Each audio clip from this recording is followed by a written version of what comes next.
शरण्यागतवत्सलसारनिधे परिपालय मां वृषशैलपते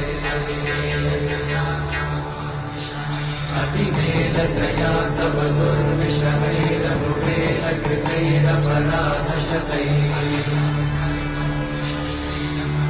हरितं त्वरितं वृषशैलपते त्वरया कृपया परिपाहि हरे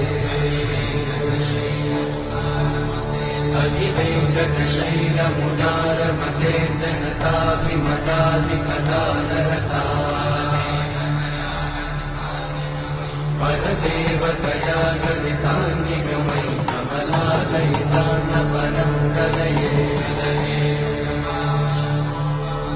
कलवेणुरमावशगोपवधूषणकोटिवृतात् स्मरकोटिसमा